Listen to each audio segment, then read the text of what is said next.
mensosialisasikan kepada teman-teman atas ilmu yang sudah saya dapat. Nah, Assalamualaikum warahmatullahi wabarakatuh. Waalaikumsalam warahmatullahi wabarakatuh.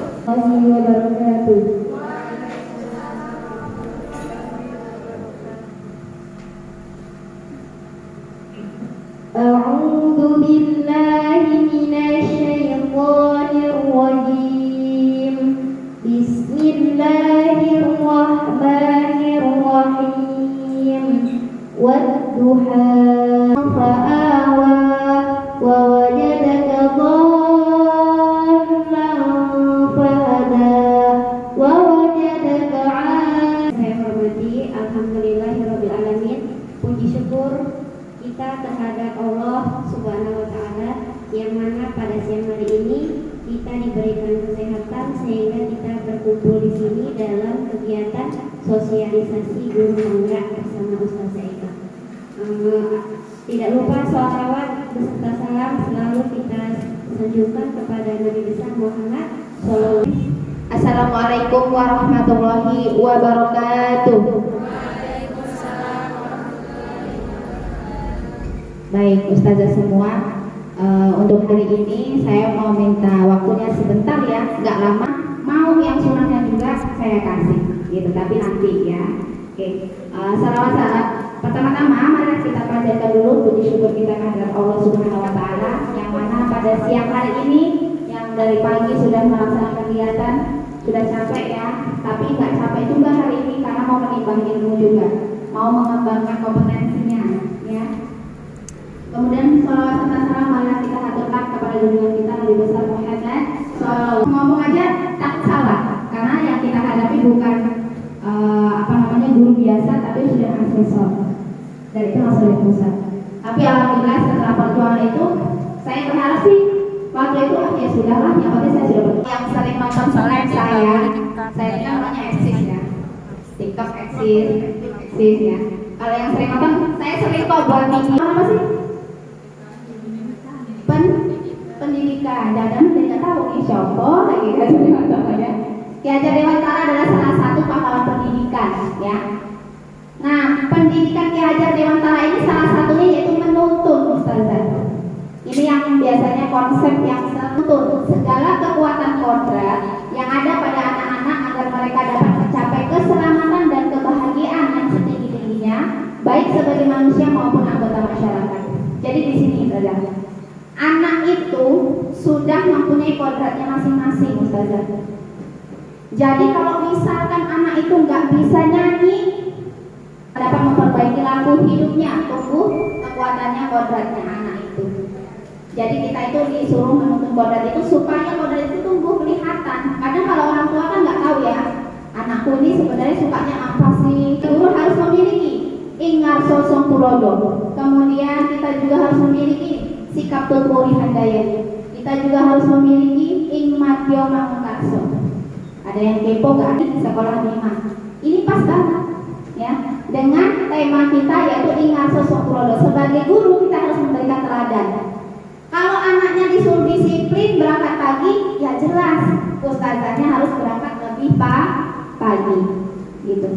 Jangan sampai atau batin tidak tergantung kepada orang lain, akan tetapi bersandar atas kekuatan sendiri. Maksud pengajaran dan pendidikan yang berguna untuk kehidupan bersama ialah memerdekakan manusia sebagai bagian dari persatuan rakyat. Jelas. Di sini pikiran, perasaan, kemauan, tenaga itu terkandung dalam cipta rasa karya pekerti sudah ada dalam diri anak. Permainan anak dapat menjadi bagian pembelajaran di sekolah. Misalnya matematika. Kalau menghitung kelas 1 tambah-tambahan bisa sambil bermain Ustazah. Ya, misalnya main itu loh yang kalau zaman dulu apa sih? Yang dipilih coklat ya. Nah, itu kan mindahin apa namanya? Kayak kelereng gitu ya. Itu kan tambah-tambahan dan pengurangan kan? Nah, ini coklat ya, matematika dalam bentuk strategi yang saya jelaskan tadi. Oke. Nah, ini kayak gobak sodor bukan sih? Iya. Tinggal melatih kekompakan ya. Pada anak bebas dari segala ikatan dengan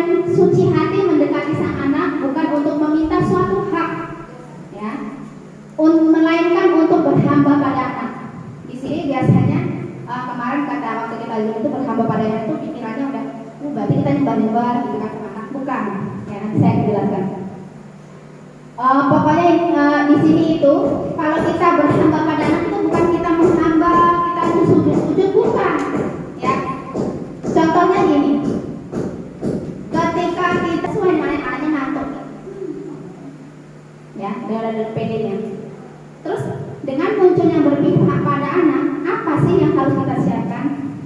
Memang kalau guru harus terserah ya, jangan sesuai jadwal. Kita tanyain dulu ke anak-anak setelah doa, setelah sholat duha, setelah merojaan, kita tanyain, anak-anak hari ini kita mau belajar apa? Jawabkan mereka sesuai jadwal. Matematika saja. Oke, matematikanya tentang apa? Bilangan, pembagian, dan disebutin semua sesuai jadwal. Terus jangan menanggung kira-kira metode apa yang mau kita gunakan supaya belajarnya seru. Anak itu biasanya kelompok aja Taza. Iya Taza, saya kelompoknya di bawah ya. Saya Taza di atas aja ya. Saya Taza gak mau kelompok sama itu. Biasanya anak seperti itu. Ayo lihat tumbuhan itu. Biasanya anak kayak gitu. Jadi belajar tuh gak hanya di kelas. Sekarang juga udah boleh kan ya ya, kita bawa keluar itu boleh kok. Mulai sekarang boleh. Jadi jangan monoton. Belajar itu jangan monoton. Anak itu bosan. Kita sendiri aja bosan kan kalau tiap hari ngobrol keluar gitu kan. Jadi tetap kondusif. Gitu ya, berpihak pada anak. Oke, lanjut. Oke, ini berpihak pada anak. Ada ya di buku yang berjudul Kowe Balange Dak Mulia Ake Selawase. Apa artinya? Nah, saya mau jadi cerita. Pemikiran tentang berhamba pada anak itu tercetus oleh suatu penyesalan, apa enggak? Dengan suatu penyelesaian yang pernah dirasakan oleh Suwardi ketika menghadapi setumpuk pekerjaan yang belum terselesaikan. Tragis, tangis Asti yang tiada henti-hentinya dirasakan sebagai suatu hambatan yang mengganggu tugasnya. Asti itu ceritanya anaknya, ya.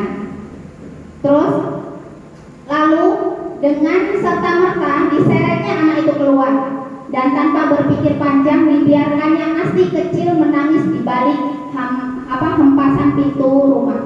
Salju yang berjatuhan di jendela tiba-tiba menyandarkan kekalutan pikirannya. Aku tuh merinding karena udah baca ya.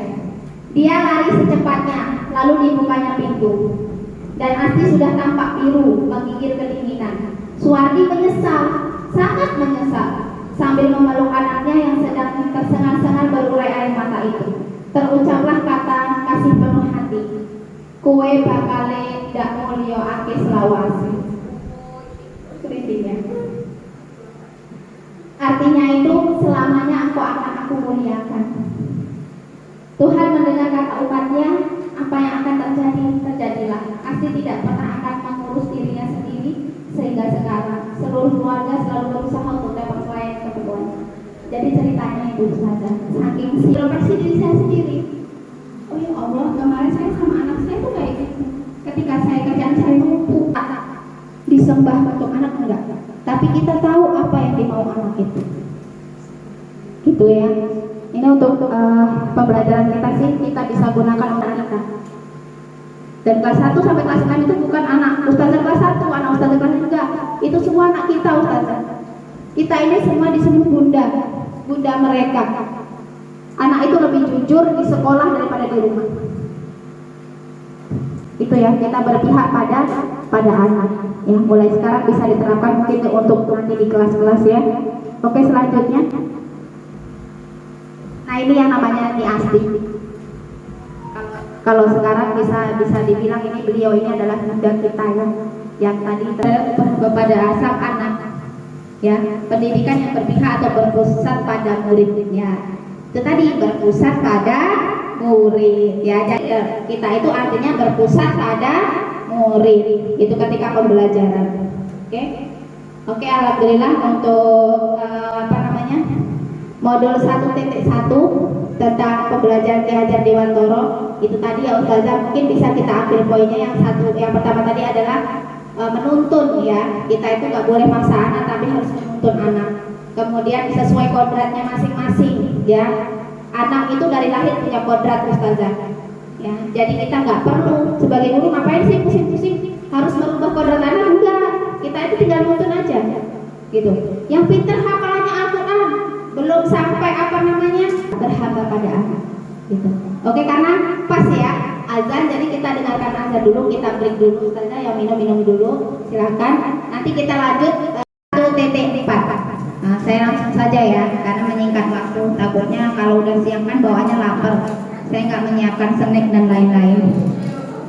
Insya Allah nanti kalau pertemuan yang lainnya doakan ada rezeki ya, amin. Perjalanan masih panjang dan ekosistem positif. Kita ambil contoh perbandingannya dengan hidup tumbuh-tumbuhan seorang petani. Dalam hakikatnya sama kewajibannya dengan seorang pendidik yang menanam padi, misalnya hanya dapat menuntun tumbuhnya padi. Ia dapat memperbaiki kondisi tanah, memelihara tanaman padi, memberi pupuk dan air, membasmi ulat-ulat dan jamur-jamur mengganggu hidup tanaman dan padi dan sebagai lainnya. Nah, kembali lagi ke modul 1, menuntun. Kita itu diibaratkan petani. Kalau petani itu nanam padi, bisa nggak dirubah buahnya jadi apel? Bisa nggak dirubah buahnya jadi jagung? Nggak bisa. Ya, karena kita itu sebagai guru diibaratkan menjadi petani, dan tanaman itu diibaratkan menjadi anak kita.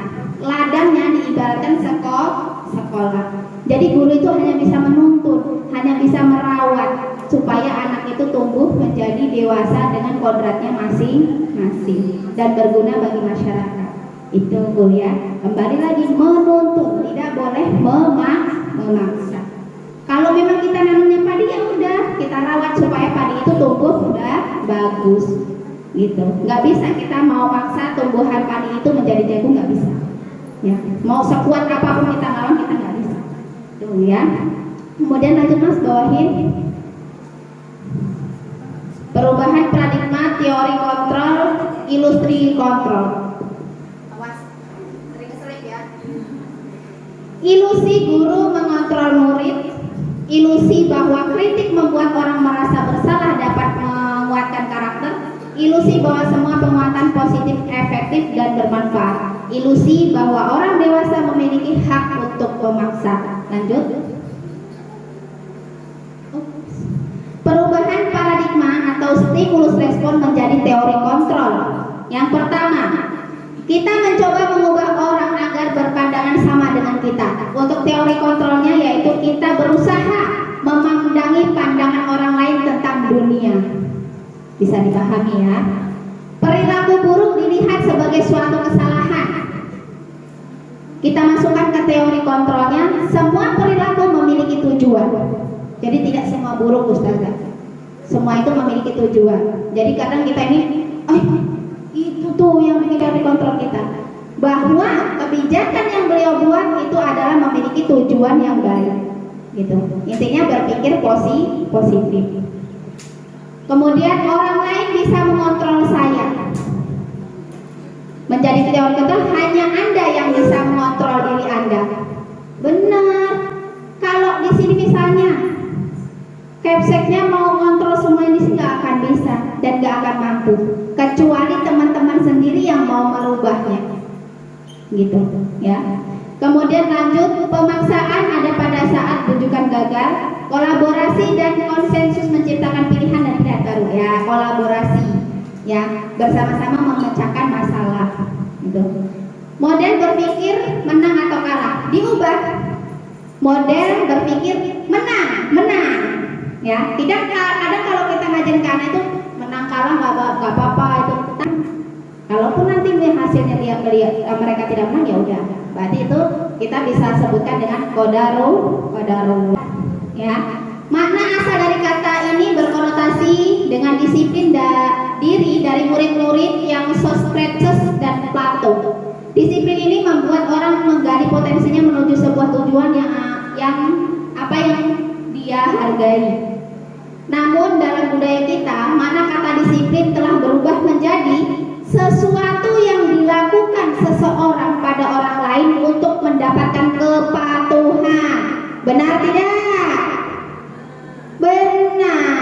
Apalagi setelah dibuat kebijakan-kebijakan baru. Yang kecenderungan umum adalah menghubungkan kata disiplin Ya, bukan dengan apa yang kita hargai atau pencapaian suatu tujuan mulia. Kadang kalau udah dibuat sebuah kebijakan gitu ya, mau di dalam kelas dengan anak-anak, itu merasa mereka nggak nyaman ternyata.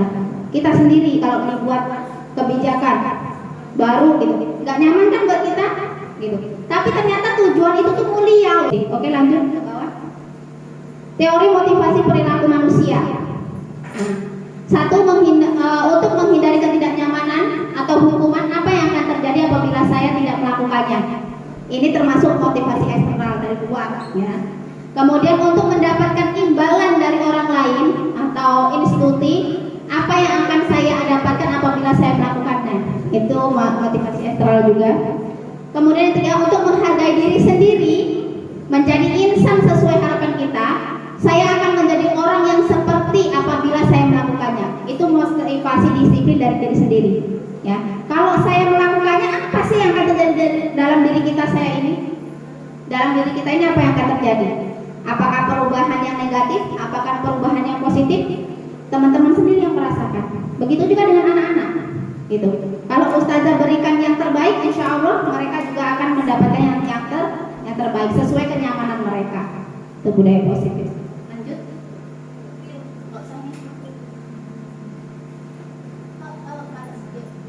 Nah, ini budaya positif ya teman-teman. Jadi kalau kita di sekolah itu penerapannya adalah di kelas dulu. Kita terapin budaya positif di dalam kelas. Kemudian keyakinan kelas, kita buat keyakinan kelas. Kemudian lingkungan positif dan terciptalah budaya positif. Contohnya, misalnya dalam kelas ini banyak banget yang terlambat, banyak banget yang nggak seragam, banyak banget yang nggak ngerjain tugas. Kita buat kesepakatan kelas di situ. Kita buat sebuah pendapat dulu. Kalau Taza Pitik tadi sudah membuat kesepakatan kelas untuk yang terlambat ya Taza. Oke, sip, udah bagus, udah mantap gitu. Kalau anak yang pemalu dia nggak akan jawab. Kalau Untung tadi kalau Abu Bakar mah anaknya berat semua ya, mau jawab semua gitu. Tapi kalau anak kelas 1, 2, 3, kalau anak yang pemalu dia nggak mau jawab gitu. Jadi kita buat kesepakatan kelas yang buat anak itu nyaman. Terus teman-teman, kalau misalkan ini tentang hukuman ya, kita itu kalau terlambat bersihin WC, itu sebenarnya salah. Karena apa? Yang pertama, misal kalau kita menghukum anak itu nggak mengerjakan tugas. Kamu nggak mengerjain tugas, hari ini kamu bersihin WC, ngepel WC sama ngelap jendela. Mereka akan senang, yakin nggak? Mereka akan senang ngerjain itu. Mereka bermain air di WC, enak ya. Justru nggak usah ngerjain tugas lagi, biar kita bersih WC aja. Itu kalau anak yang lumayan, ya. Caranya adalah kalau dia mengerjakan, misalnya tidak mengerjakan tugas, kita buat kesepakatan dengan mereka. Posisi kontrol kita sebagai manajer, ya. Manajer itu adalah yang menuntut mereka, bukan kita yang mematok. Jadi misalkan si Aura nggak ngerjain tugas, Taza, Aura itu nggak ngerjain tugas, masa PR-nya nggak dikerjain? Kan tugasnya udah 1 minggu, misalnya ada anak yang kayak gitu kan biasa di kelas. Panggil, oh iya terima kasih ya sayang atas pemberitahuannya. Panggil anaknya Aura. Ngasih taunya jangan di depan teman-temannya Taza. Ya. Pernah nggak kalau kita terima kasih dulu sama orang yang memberitahu, temennya ngasih tahu tadi kan. Oh iya terima kasih ya sayang udah dikasih tahu. Terus jangan langsung sipe, apa sih bahasa sipenya? Jangan langsung nggak suka sama anak yang ngerjain tugas. Biasa dulu aja. Ketika istirahat, panggil, empat mata bicara. Naura tadi nggak ngerjain tugas ya? Iya Taza. Kenapa? Tanyain dulu alasannya. Kenapa? Kalau alasan syar'i boleh kita terima. Kalau alasan nggak syar'i ya kita terima juga. Terus tanyain, kamu nggak ngerjain tugas dengan alasan ini. Sekarang Taza tanya, kita kan udah punya kesepakatan kelas. Kalau nggak, kamu maunya apa nih untuk memperbaiki kesalahan kamu? Ingat kata-katanya. Kamu maunya apa untuk memperbaiki kesalahan kamu? Gitu. Jadi dia langsung berpikir kritis. Inilah, aku janji nggak akan ulang lagi. Oke, kesepakatan kelas berarti sudah terlaksana. Gitu. Jadi mulai sekarang kalau misalkan masih ada yang asal terapkan di kelas. Dan mengembangkan juga berpikir anak supaya berpikir anak itu kritis. Dia mulai mengembangkan pikirannya. Kalau saya bersalah, saya salahnya berat atau ringan, oh berarti saya harus melakukan ini, saya harus melakukan ini untuk menebusnya, gitu. Ya, mungkin nanti bisa lah dicicil diterapin di kelas ya, Taza Ika ya. Jadi kita ini basicnya nggak terkenalnya suka menghukum, suka inilah gitu. Ya, oke lanjut Mas. Ini mau tentang hukuman ya. Lanjut. Nah ini contoh ya, contoh kesepakatan kelas yang pernah kami buat. Kita panggil, ayo kesepakatan kelas kita apa? Dia bilang, oh iya Ustazah kita saling menyayangi. Berarti kalau kalian berantem menyayangi tidak. Nah maunya sekarang untuk memperbaikinya pakai cara apa? Gitu. Nanti mereka akan berpikir, oh iya Ustazah maaf-maafan misalnya gitu kan. Nah itu dibuat kesepakatan kelasnya. Bila perlu ditempel. Kemudian kami murid yang semangat belajar. Nah misalnya kalau anaknya nggak semangat belajar, ayo nak kesempatan kelas kita apa? Gitu, singgung-singgung aja. Terus kami murid yang peduli dengan teman-teman. Nah, peduli dengan teman-teman. Buat peraturan dan keyakinan kelas atau nilai kebijakan yang dituju. Ya teman-teman, kita bisa lihat nih perbedaannya. Apa sih peraturan kelas dan keyakinan kelas itu perbedaannya seperti apa? Ya, bagus nggak sih kalau diterapkan di kelas? Kita lihat ya.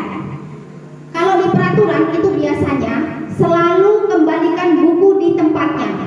Karena ya kadang di perpustakaan gitu kan. Atau kadang kita bilang kalau minjem buku pulangin, gitu kan biasanya. Nah itu peraturan. Kita buat kesepakatan kelasnya menjadi tanggung jawab. Ayo, yang minjem buku harus tanggung jawab ya. Tanggung jawabnya apa?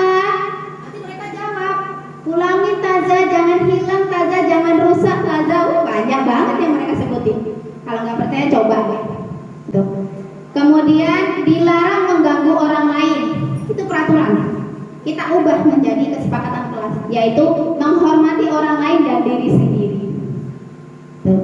Selanjutnya, hadir di sekolah 15 menit sebelum pembelajaran dimulai. Pas banget ya. Nah, kita buat kesepakatan kelasnya, menghormati orang lain, komitmen pada tujuan, yaitu berkomitmen.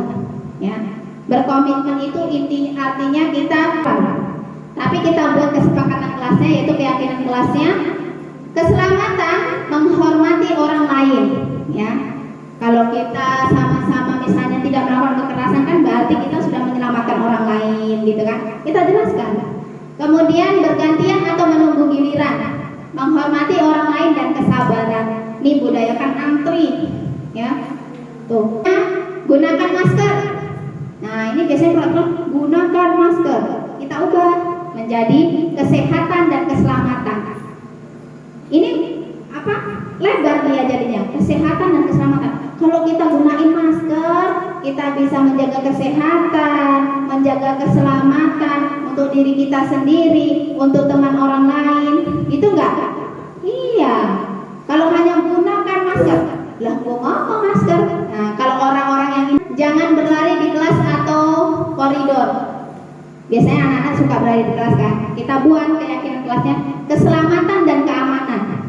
Dari kata keselamatan dan keamanan banyak banget nih yang kita dapat.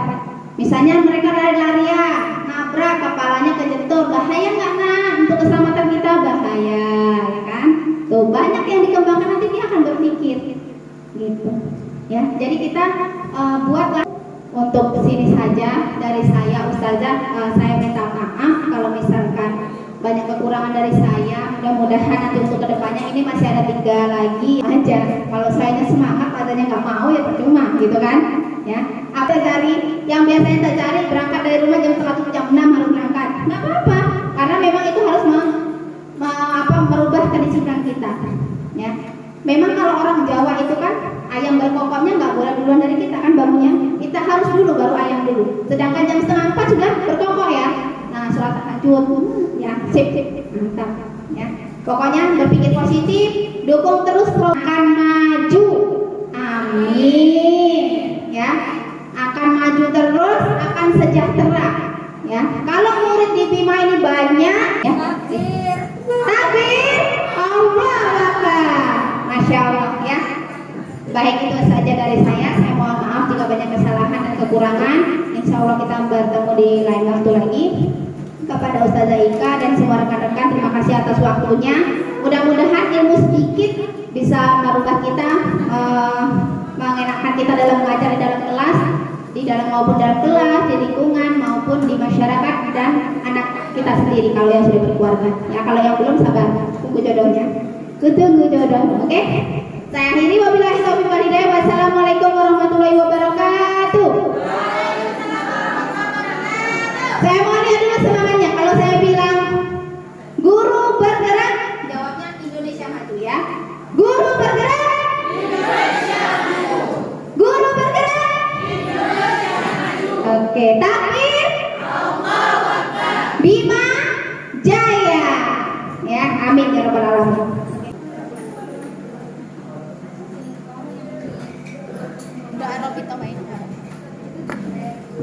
Baik, terima kasih kepada Ustazah Eka. Masya Allah, materinya walaupun sedikit, insya Allah bermanfaat untuk kita semua. Dan ditunggu untuk ilmu selanjutnya ya Ustazah Eka. Demikianlah rangkaian acara kita pada siang hari ini. Melanjutkan acara selanjutnya yaitu doa yang akan dipimpin oleh Ustaz Rani. Ustaz Rani. Bismillahirrahmanirrahim. Assalamualaikum warahmatullahi wabarakatuh. Marilah kita berdoa. Sebelum kita berdoa, kita mengucap istighfar dulu. Setelah ini kita mohon ampun kepada Allah. Untuk acara ini semoga kita hari ini dapat keberkahan dan ilmu bermanfaat. Astagfirullahaladzim, Astagfirullahaladzim, Astagfirullahaladzim. Innallaha ghafurur rahim. A'udzu billahi minasyaitonir rajim. Bismillahirrahmanirrahim. Allahumma inna nas'aluka salamatan fid din wa afiyatan fil jasad wa ziyadatan fil ilmi wa barakatan fil rizqi wa tawbatan qalbal maut wa rahmatan 'indal maut wa maghfiratan ba'dal maut. Allahumma bawi 'alaina fi sakaratil maut wa najjana minan nar wa 'afa indal hisab.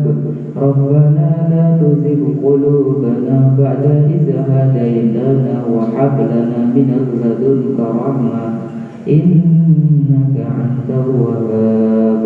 Rabbana atina fid dunya hasanah wa fil akhirati hasanah wa qina adzabannar. Walhamdulillahi rabbil alamin. Al-Fatihah. Bismillahirrahmanirrahim. Alhamdulillahi rabbil alamin arrahmanir rahim maliki yaumiddin. Iyyaka na'budu wa iyyaka nasta'in ihdinas siratal mustaqim siratal ladzina an'amta 'alaihim ghairil maghdubi 'alaihim. Pada siang hari ini semoga mendapat keberkahan dari Allah Subhanahu wa taala. Saya sebagai pembawa acara mohon maaf apabila ada kesalahan. Mari kita akhiri acara kita pada siang hari ini dengan mengucap lafaz hamdalah bersama-sama. Alhamdulillahirabbil alamin. Dan dilanjutkan doa kifaratul majelis. Subhanakallahumma wa bihamdika asyhadu an la ilaha illa anta astaghfiruka wa atubu ilaik. Saya akhiri, wassalamualaikum warahmatullahi wabarakatuh. Waalaikumsalam warahmatullahi wabarakatuh.